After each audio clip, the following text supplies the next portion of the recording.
जय श्री जगन्नाथ श्री वृंद। कालसर्प दोष कालसर्प शुणिला मात्रे आपण भयभीत हो पड़ुचंती। भयंकर शब्द मध्य काले साप आमको मारिदेव कि विभिन्न प्रकार चिंतार आपण चिंतित रोचंती एवं मानसिक बा मनस्ताप भितर रोचंती। मन रखंतु समस्या अच्छी तो समाधान मध्य अच्छी। कालसर्प जोग अच्छी भय करंतु नाही भावंतु नाही हमको सर्पाघात हेब ना सुधीवृंद।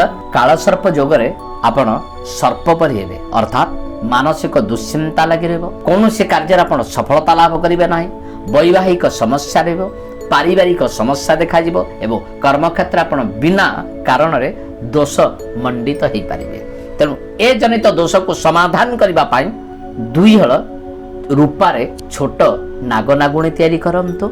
गोटे नागनागुणी को शिव मंदिर रे दान करंतु एवं अन्य गोटे नागनागुणी को स्रोत बोही जाउथबा नदी भीतर को जाई नागनागुणी को दान करंतु। किछि कोइला दान करंतु एवं सेठारे स्नान करी एकमुख होई भगवानଙ୍କ पाखु आसंतु, दर्शन करंतु एवं घर को आसंतु। किछि खाद्य पदार्थ गरीब लोक माननको दान करंतु, वस्त्र दान करंतु। देखिबे आपण एई जनित समस्या दूरीभूत हेई पारिबो। जाहे होछि संपूर्ण शास्त्र भित्तिक एवं ज्योतिष मानकर मत। जय श्री जगन्नाथ।